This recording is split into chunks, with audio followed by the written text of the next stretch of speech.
Welcome to the Growth Tribe. Okay, today we are diving into a book with a title that's, well, it's pretty aggressive. All Marketers Are Liars by the one and only Seth Godin. Now, is he just trying to stir the pot, or is he onto something really deep about how we all think? Let's get into it. So Godin just throws this out there right at the beginning. I have no intention of telling you the truth. Instead, I'm going to tell you a story. Whoa. I mean, that's designed to grab you, right? To make you lean in a little. And he's not just talking about some slick TV commercial. No. He's digging into the absolute foundation of how we convince each other of, well, anything. Which leads to the big question, right? Is all marketing just a big con? I mean, we've all felt that way before. But here's the crazy twist in Godin's argument. It's not really about the marketers tricking us. It's about the stories, the lies that we're already telling ourselves. Okay, so here's Godin's big, shocking claim. He basically says, forget the facts. Seriously, forget the features, the specs, all the data points.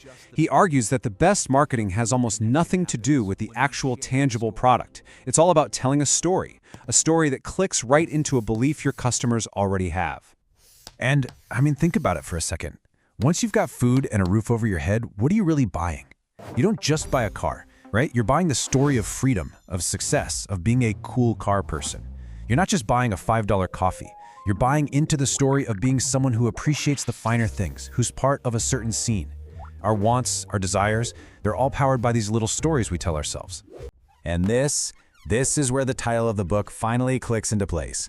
Godin just flips the whole thing on its head. This isn't some big takedown of greedy corporations. Nope.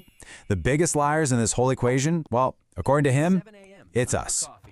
Yeah, you heard that right. His whole point is that we are constantly, all day long, telling ourselves these little stories, you can call them lies if you want, to make ourselves feel good about our choices. You know, stories that make us feel smart or cool or like we belong.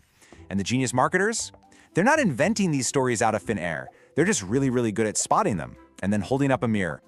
Now, to be clear, he's not saying these are evil, malicious lies. They're more like survival tools, mental shortcuts. I mean, think about it. We are bombarded with choices every single day. We need simple stories to cut through the noise. So when you drop, say, $200 on a pair of sneakers, are you just buying leather and laces? Of course not. You're buying the story you're telling yourself about those sneakers.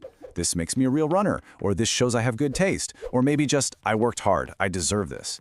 That story, that's the thing you're actually paying for. And this really gets to the core difference between needs and wants. Needs are super simple, right? Food, water, a place to sleep. But wants are messy. They're emotional, they're irrational, and they are completely wrapped up in stories. And that is the playground for marketers. They aren't in the business of selling you what you need. They're in the business of satisfying the wants that your own brain cooked up. Okay, so just how powerful can these stories be? Like, can a story actually change reality?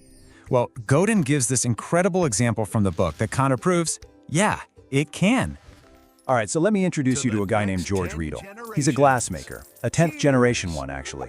And his company makes a ton of money selling these fancy, expensive wine glasses.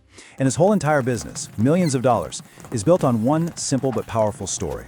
The specific shape of the glass dramatically changes how the wine tastes. Okay, so check this out. You have wine experts, right? The pros. And they swear on a stack of Bibles that wine tastes way better in the correct Riedel glass. But then you have the scientists. They do double-blind tests and find there is zero, I mean literally zero, detectable difference between the $20 Riedel glass and a $1 glass from the dollar store. So who's lying? Well, here's the mind-blowing part. Nobody is. The experts' belief in the story is so strong, it actually changes their perception. Their brain tells their taste buds, hey, this is a good glass, so this wine is better. And for them, it is. And this leads to Godin's perfect, punchy takeaway from the whole thing. Marketing, apparently, makes wine taste better. It's just brilliant. The story, the marketing, literally added more value to the experience than the glass itself. The story was the product. All right, so if we're all convinced that story is king, how do the great marketers actually pull this off? Well, Godin gives us a pretty straightforward framework. It really boils down to understanding two big concepts. First up is something he calls worldview. Basically, this is the lens through which someone sees the world, all their existing beliefs, biases, and assumptions. And here's the most important rule. You can't change someone's worldview. Don't even try. It's baked in. Your job isn't to change minds, it's to find a group of people whose worldview already matches the story you're about to tell. So once you've got your worldview, you need frames. A frame is just how you package your story to hook right into that worldview. The book uses a perfect example, a sign that just says hot donuts. That's a frame. If your worldview is that hot means fresh and delicious and a special treat, well, that simple two-word story is almost impossible to resist. And this all kind of comes together in a 5-step recipe. Step 1, a worldview already exists. Step 2, you gotta do something new or different to get noticed. Step 3, that first impression is everything, because people make snap judgments. Step 4, tell them a story that they're already dying to believe. And step 5, and this is the big one, you have to be authentic.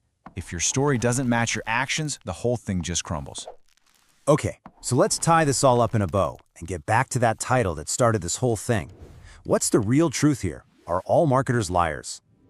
And here's the final fantastic twist. The best marketers? They aren't liars. Not really. They're just incredible storytellers. They figure out an authentic story that's true to them, and then they find the people who are already looking for, even desperate for, that exact story. The so-called lie isn't from the marketer, it's the story we happily tell ourselves to make our choices feel right. Which brings us to probably the single most important line in the entire book.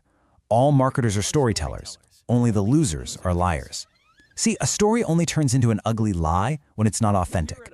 When the company says one thing but does another. But the great brands, they live their story.